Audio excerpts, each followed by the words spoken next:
साधु की बेटी। बहुत समय पहले की बात है। एक साधु अपनी पत्नी के साथ नदी के तट पर रहता था। उन दोनों की कोई संतान नहीं थी।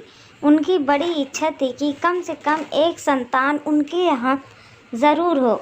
एक दिन साधु जब तपस्या में लीन था, तभी एक चील ने अपने पंजे में फंसी एक सुइया उसके ऊपर गिरा दी। साधु ने उस सुइया को घर ले जाने का निश्चय किया, लेकिन उससे पहले उसने उसे एक लड़की में बदल दिया। उस लड़की को देखकर साधु की पत्नी ने पूछा, कौन है ये? इसे कहाँ से लाए हो? साधु ने पत्नी को पूरी बात बताई। उसकी पत्नी बहुत प्रसन्न हुई और वो बोली, तुमने उसे जीवन दिया है, इसलिए तुम ही उसके पिता हुए। इस तरह मैं भी उसकी माँ हुई। हमारे यहाँ कोई संतान नहीं थी, इसलिए भगवान ने इसे हमारे पास भेजा है। जल्द ही वो बच्ची एक सुंदर युवती बन गई।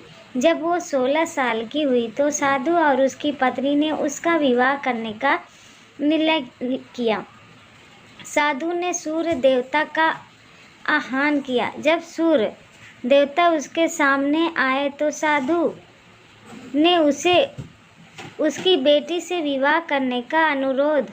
हालांकि लड़की को यह विचार अच्छा नहीं लगा और उसने कह दिया, क्षमा कीजिए, लेकिन मैं सूर्य देवता से विवाह नहीं कर सकती क्योंकि वो बहुत गर्म है। निराश साधु ने सूर्य देवता से कहा कि अब वो ही उसकी लड़की के लिए कोई सुयोग्य वर सुझाए। सूर्य देवता ने कहा, बादलों के देवता से आपकी लड़की की जोड़ी सही बैठेगी क्योंकि वो ही धूप की गर्मी से उसकी रक्षा कर सकते हैं। साधु ने अब बादल देवता से उसकी लड़की से विवाह करने का अनुरोध किया। इस बार भी लड़की ने विवाह से इनकार कर दिया और बोली, मैं इस काले व्यक्ति से विवाह नहीं करूंगी। इसके अलावा बादलों की गरज से मुझे डर भी लगता है। साधु फिर से उदास हो गया और उसने बादल देवता से अनुरोध किया कि वो ही कोई संयोग कर सुझाए। बादल देवता ने कहा, पवन देवता के साथ इसकी जोड़ी अच्छी रहेगी क्योंकि वो आसानी से मुझे उड़ा सकते हैं। साधु ने अब पवन देवता से विवाह का अनुरोध किया। इस बार भी लड़की ने विवाह से इनकार कर दिया और बोली, मैं ऐसे अस्थिर व्यक्ति से विवाह नहीं कर सकती जो हर समय यहाँ वहाँ उड़ता रहता हो। साधु काफ़ी परेशान हो गया। साधु ने पवन देवता से ही कोई सहयोग वर सुझाने को कहा। पवन देव ने जब जवाब दिया, पर्वतों के राजा बहुत मजबूत और स्थिर हैं। वे बहती हुई हवा का भी आसानी से रोक सकते हैं। उनसे आपकी लड़की की जोड़ी सही बैठेगी। साधु अब पर्वतराज के पास गया और उससे उसकी लड़की के साथ विवाह करने का अनुरोध किया।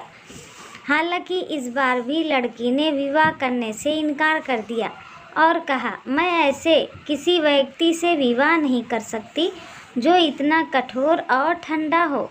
लड़की ने साधु से किसी नर्म वर को खोजने को कहा। साधु ने पर्वतराज से सलाह मांगी। पर्वतराज ने जवाब दिया, किसी चूहे के साथ ही आपकी लड़की की जोड़ी अच्छी रहेगी क्योंकि वो नर्म भी है और आसानी से किसी पर्वत में भी बिल बना सकता है।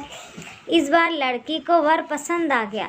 साधु काफ़ी हैरान हुआ और बोला, भाग्य का खेल कितना निराला है।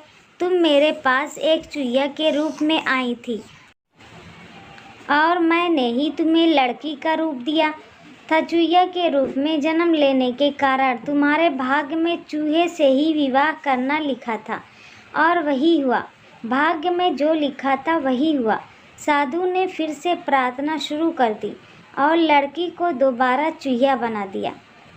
तो दोस्तों, आपको ये छोटी सी कहानी कैसी लगी? पसंद आई हो तो लाइक करें, शेयर करें और चैनल को सब्सक्राइब ज़रूर कर लें। धन्यवाद।